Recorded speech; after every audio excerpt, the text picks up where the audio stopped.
Go. Hold on. Okay, Shabbat Shalom, everybody. Listening to Rabbi's message is always such an excitement for me. And just to sum it up, let me see. I took a few notes. He did a resume of the book of Exodus, and the bottom line of what I see from the book of Exodus is that in order to know where we're going, we need to know where we come from. And I think most of the world, especially our people, have forgotten our history, have forgotten where we come from. And it makes it very difficult for us to proceed when we forget the God of our fathers, the God of Abraham, Isaac, and Jacob, in the exact same way as the people living in Egypt were doing. And that's why God had to bring us out. Every time we move to a foreign land and we forget our God, something happens. The nation, the people around us go against us. Anti-Semitism goes on the rise. And then even though he said, if you remember, the people in Egypt, the Jews, the Israelites living in Egypt, weren't crying out for God. They were crying out to be comfortable. And you see that with a lot of our people now. When it hits the pocket, when it hits the money, that's when we start to complain and we get upset.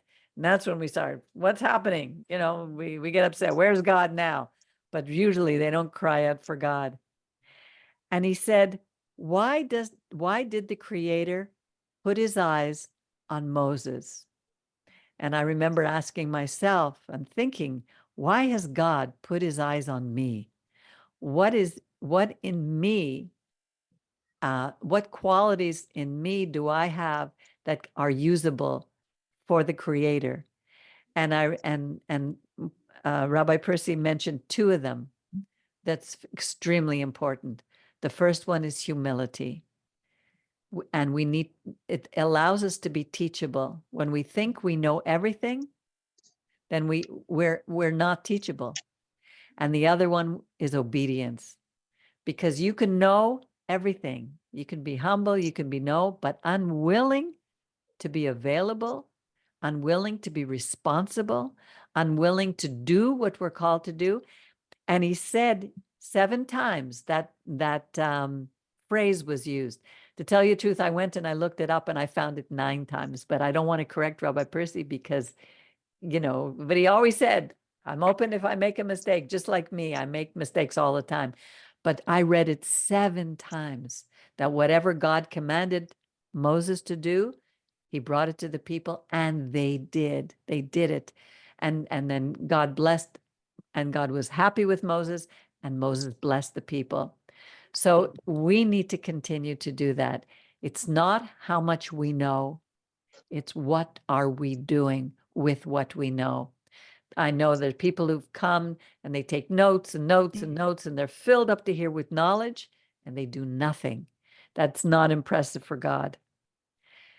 And the other thing is, for us, it's so easily to assimilate to the culture that we're living in, and hard for us to stand up, especially to those we love who don't agree with us, because we want to be accepted. And it's very difficult for us to recognize how little by little we assimilate to the things that are happening in the cultures around us. And that's a very important thing for us to remember. And the other thing to remember is, to whom are we accountable? He gave us all the gifts, and he wants us to make an account. We have to stop every once in a while. I tried doing that on Wednesday night in our Torah study. What gifts do we have? It's very hard for us to admit, oh, I'm gifted with this or I'm gifted with that, because it sounds like pride, but it isn't. It's recognizing what God has given us and that we're using it for the service to the community. That's what he wants from us. We are not meant to be alone. We're meant to be in community and to use our gifts for the community. And the Mishkan was that focal point, the place where we would come together every Shabbat, which is the glue of the community that holds us together. And it's so that God can dwell amongst us, and he's dwelling in our lives. And most of us can see that if we really look, if we really pay attention. So that's what I got from this message. And what about some of you guys? What do you think?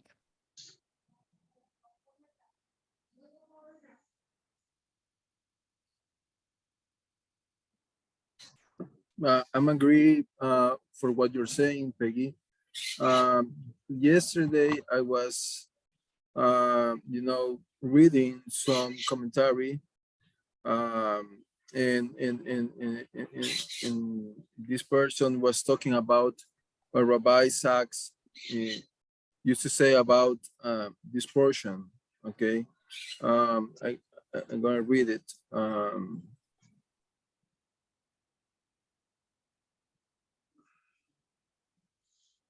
Okay, and it's just a little portion that says that the main subject of this book of Shemot is a transference of responsibility from God to humans, because it's not the power of God which is in the middle of this story, but the empowerment that give us God. Okay, God show us the way, the path, but he waits that we walk by ourselves. Uh, and he says that that at the beginning of this book, Shemot begins with cows, okay, with a Neville situation that is living Israel, but finish with the construction of the Mishkan, with people working together for one spiritual goal in common, in a way that is ordered and coordinated. So it's a process, national process, which is true. Okay, and when I read the message of Rabbi is the very same idea. God is trying that we grow in this book. We are coming from a nation that doesn't have any identity. We were slaves at Egypt. We didn't have any, we could not say, oh, I am Israelite, because we were slaves. Okay, we didn't have any nation. So and this is how we start, but at the end is people try to say, oh, God is so powerful with a marvelous, he opened the sea, he sent the plagues, and yeah, that is important, but the point is that God is giving the opportunity to become free, but become free takes you to the point that I have to take the responsibility. I have to grow. When I take the responsibility, I grow. And because you have to face some difficulties. And at the end, it's very nice that everybody is working together with one identity. And that it means that we are not more slaves. We are citizens now. Right. And so, uh, in following this idea, I was thinking about what Rabbi said. God is trying that we grow in in but usually people doesn't want to grow because it's more comfortable to stay like a kid waiting for Exactly. assistance. Okay. Exactly. And it's very sad. At least here in El Salvador, it's very common to see people of 40 years still living with parents. Okay. because they want to take any responsibility. It's here They in are America, Canada, United States. It's all over this generation. I was just talking about it with a friend of mine this morning because both of us are going through that problem with our own children. Yeah. And we see it. And it's, when my great grandparents came to this country, they were not given welfare. They were not given anything. There was no Medicare then. So everything they did, they had to work hard for. Nothing was expected to be given to them. And now we're living with governments who want to give you everything. And so people are not learning to be responsible. And our parents didn't want us to suffer what they suffered because they had to rebuild after the war. They had to start and work really hard. So they didn't want us to have to go through that. So they gave more and more and more to their children, not expecting them to be responsible. They took on the responsibility. And that's the most difficult thing that we have to now overcome, because we have generations of young people now who are irresponsible, don't want to work. Yeah, and people is trying to say, "Oh, I want to be free." For Yeah, what? but you have to grow. And so if you want to be free, you need to grow and take responsibility in order that you are capable to take decisions, because that's the point. Okay, if I'm not able to take decisions, then I'm not free. But it's also difficult because the system right now is really geared for keeping them in exactly that position, because that's the way they want people. They don't want people to be responsible. They want to dictate. So it's harder for those in this generation than it was in my generation. And it's what the Rabbi said. Okay, if you want to live out of the system and you lift up your voice and say, "No, that is not good," oh, then you are an evil person. So that's the point. So it's something that I try to put in the mind of my kids. Okay, you want to grow, you need to grow, and at some point of your life, you need to get out from my house. It's not because I don't want to that you live here in my house. It's because I want that you be free by your own, by yourself.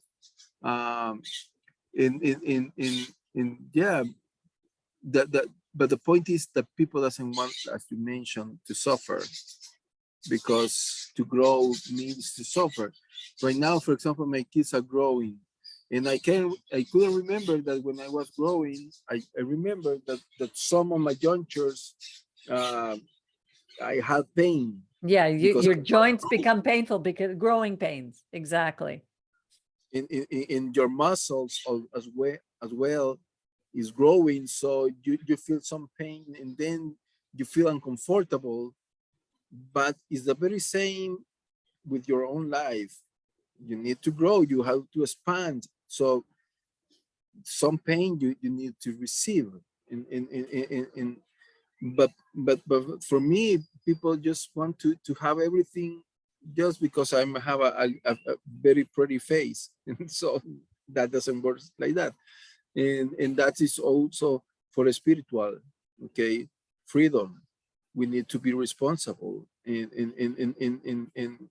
I was thinking about this because sometimes I want to be free spiritually, but I don't take the time that is pain, okay, for me to grow. Because, for example, if I need to study that or read the Bible, or I need to make prayers to keep something, it's a little bit at the beginning that hurts you, okay, because, oh, I'm not satisfying. Instead to watch TV, for example, I am studying.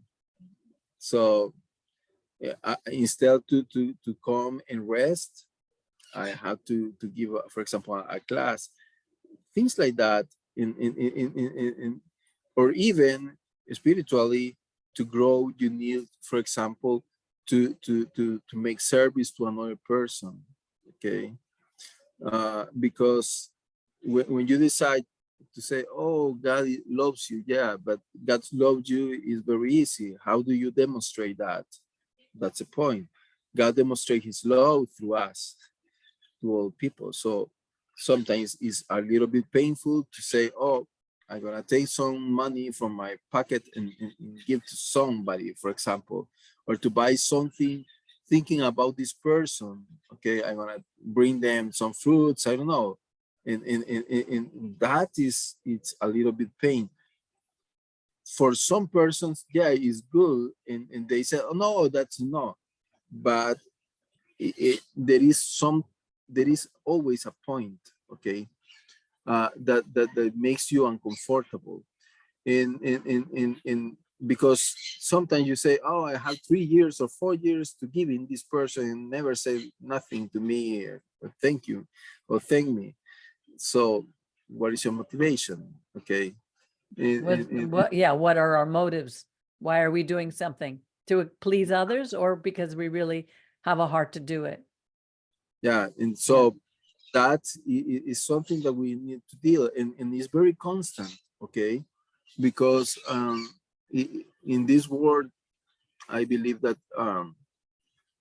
that sometimes we don't we want to be that somebody tell us, oh, you are doing something good, okay, that's a motivation, and that is good. I'm not saying not to do it, but it's not should be our motivation, okay. Right.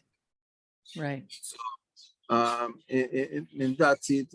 And also this portion also is very interesting, that we start Shemot start with God like hiding, and finish with God hiding also. Okay, because at the beginning of Shemot, we see that people goes to Egypt, and we don't see God in the middle. Right. We see that they stay in Egypt and they become slaves. Okay. At the end, it says that God was in the middle of like a cloud or like a fire, uh, but it's also, oh, where is God? Mm-hmm.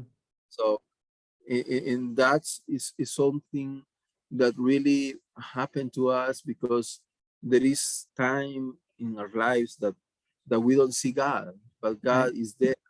And that is also about this book of the Megillah of Esther, which is God. Sometimes we don't see God, but God is always taking care to us from behind. Right.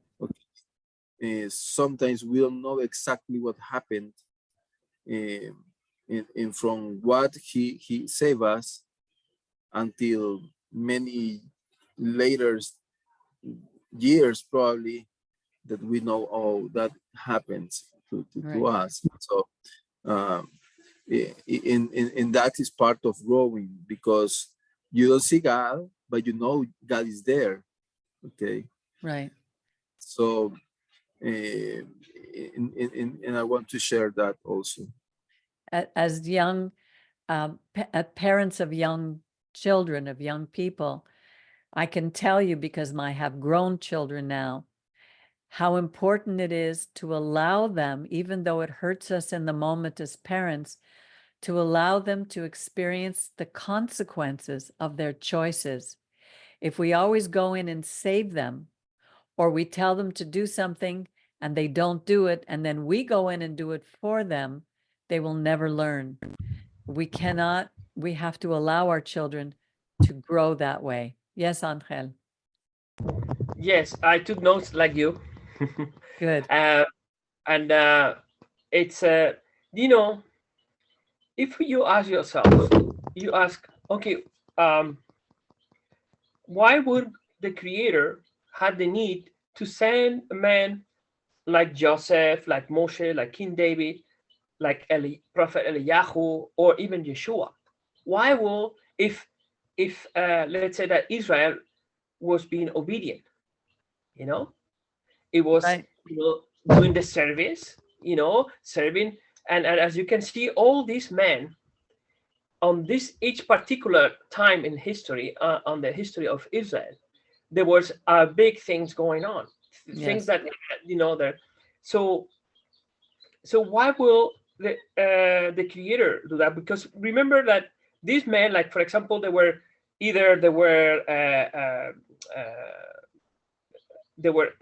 had to hide, okay, they had to save their lives, from their own people.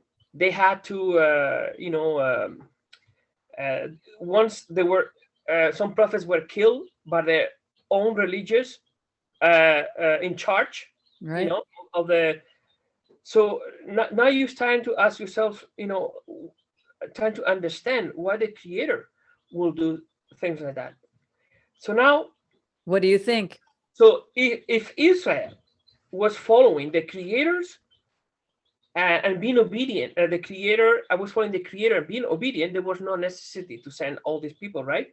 So what was the purpose to send them men? So, or maybe it was because they were not obeying the creators, okay, and they were probably obeying a system made by men, and they needed to be brought back, okay, because Israel needed to grow. And that is the key secret. Israel is not meant to be stuck. It has to grow. So as long as we fooling around with our physicality, they giving importance to physical things, to this, and we don't understand the message that the creator is giving to us. We need to go to the essence. We never have to fix or get stuck in our giving so much importance to the physicality through the teachings that the creator give us, like wearing the talit, and all, like to the point that the talit becomes something like holy, like the Romans do that with their own, the Christians, they do all that. Yeah, but we're looking at these things for us to apply to our lives, because when you Yes. talk about physicality, right now, I'm sorry, Angel, just let me interrupt because I don't want to lose my train of thought. Right now, physicality are things like you need a car. That's a physical thing. It's not a spiritual thing. God will provide, but what do you have to do in order to make that happen? We live in a physical world. We can't forget that. I understand that. That's part of it, but let me continue because I wanted to continue. So then what happens then? It requires Israel to learn a lesson that it's very important. It requires to be responsible, to become responsible, right? In the sense, but how do you make a people? If you think about, okay, well, I have to take Israel out of Egypt. They all have been slaves for so many years. How I can change that mentality? It is okay. Well, what a beautiful example of the Mishkan that was to put it in place so that everyone will gather together. Everyone will work.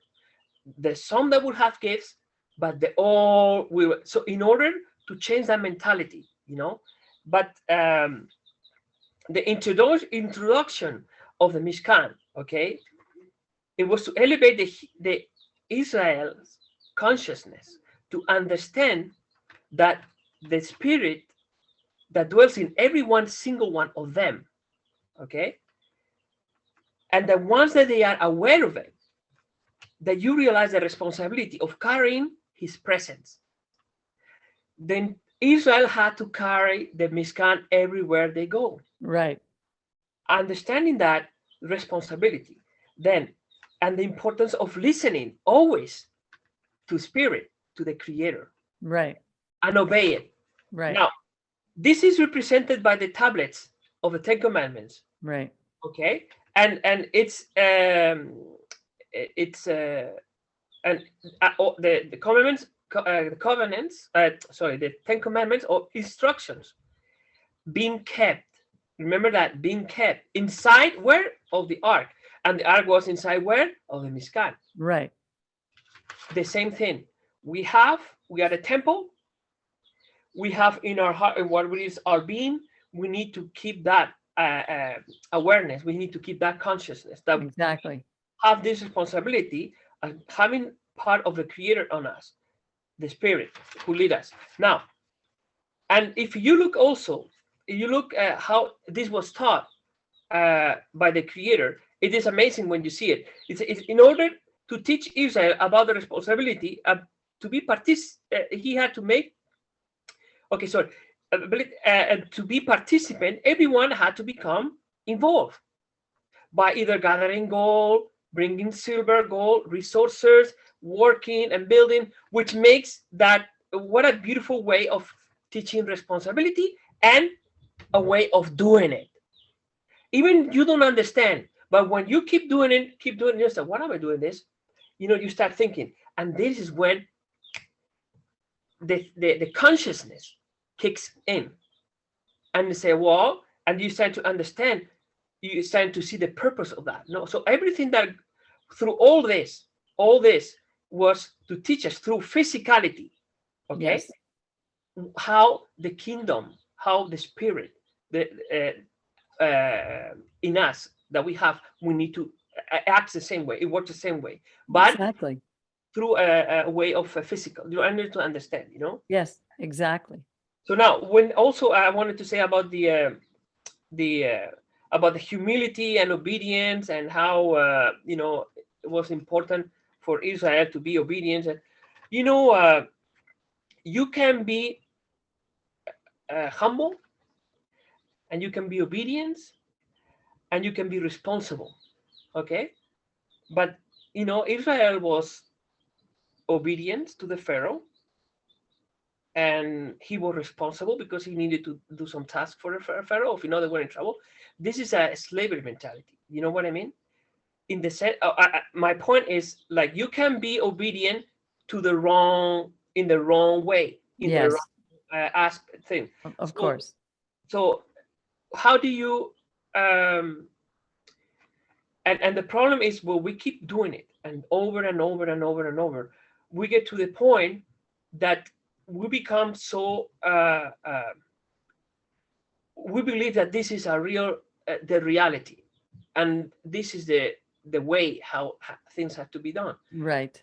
But if that was the way how the things were, why will the Creator send an anointed man like Yeshua, okay, to trying to bring consciousness back to his people, Israel, okay?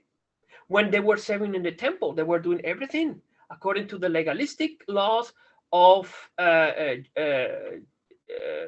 in Israel. So what was the purpose? To bring them back, Exactly. take them out of that. But the problem is this: the problem is that you can be obedient and humble, you can be that, but if you don't listen, there is no way that there is a change. Exactly. That's what he was Only saying. those that they listen, Yeah. and those that they are ones that they listen, then they can see, and once they can see, they can understand, and once they can understand, they can do.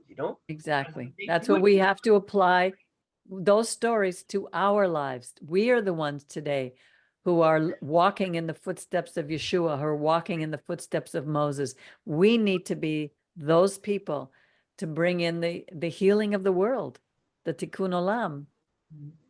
As long as Israel continues under a systematic Disobedience. Following a man systematic, because it's all by, if you see, it's all about what the rabbis had to say, and I know you have to give this, but there is some rabbis that are really try hard to bring to the people, like, for example, what Mauricio wrote was really, really good, trying to bring an understanding about what is the meaning of all this, doing all this, because right now there is no temple. We cannot bring any more silver, gold.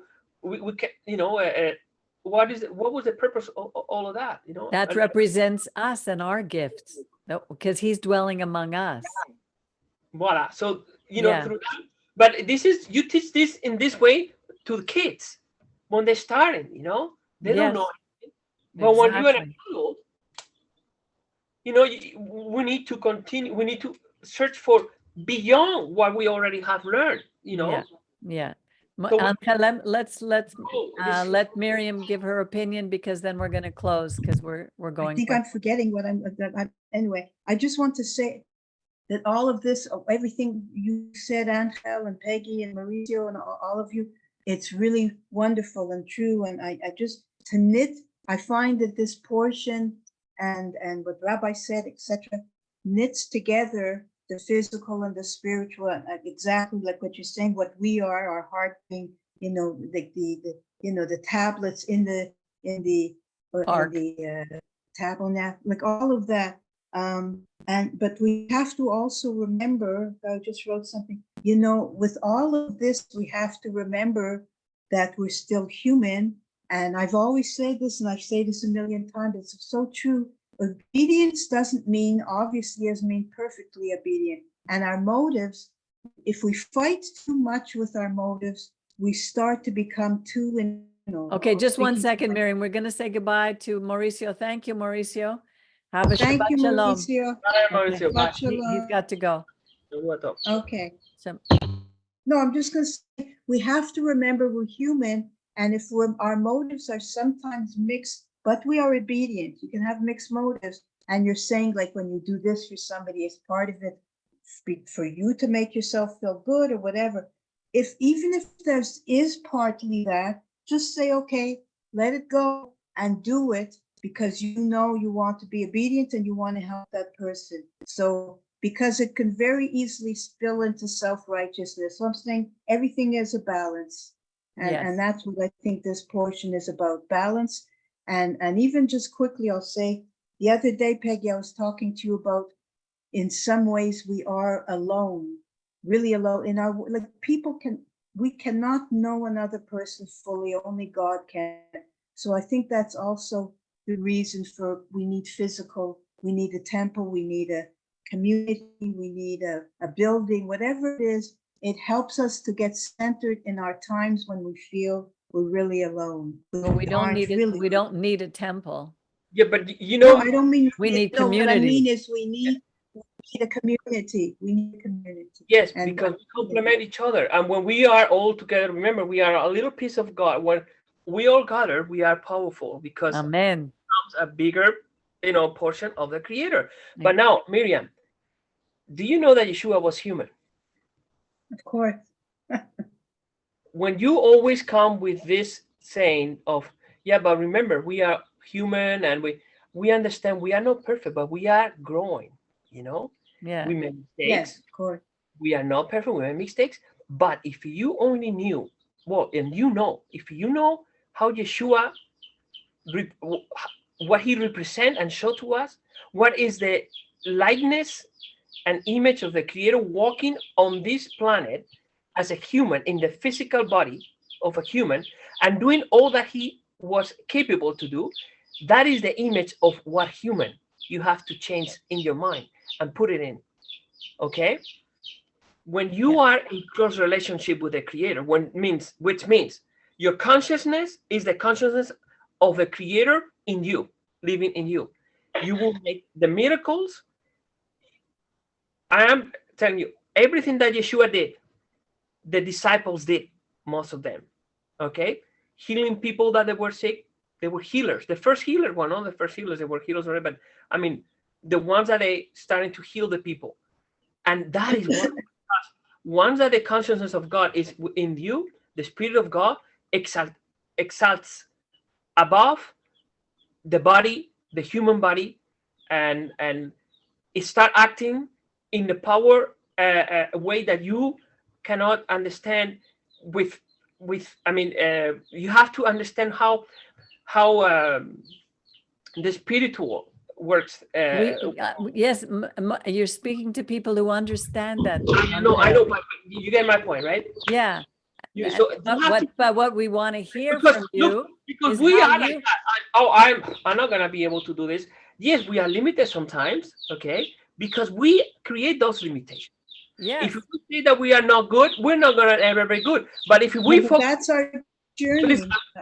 That's the journey. and if we focus on the one Yeah. that was sent in order to us as an example, as I say, okay, we need to walk, we need to understand, we need to grow. We cannot get stuck in a system where you cannot think and you have to do whatever you're told, because this is going, it's not living Egypt. It's We understand that, Angel. We understand that, believe me. But now I'm waiting to see how you're going to manifest your car. As soon as you do, you let me know. Okay. By the way, if you see a car under $4,000, because Well, maybe you have to raise your limits. Maybe you could put 4,000 down and pay a little bit every month. You know, just be open to what God is going to bring you. Anyway, I wish you all a wonderful rest of Shabbat. Have a wonderful day. We love you. Keep praying for each other. Keep supporting each other. And we'll see you. Etid, God bless you. Baruch. Sarai. Shabbat shalom. Shabbat shalom. Shabbat shalom. Bayanet. Bye. Arrivederci, Roma. Arrivederci.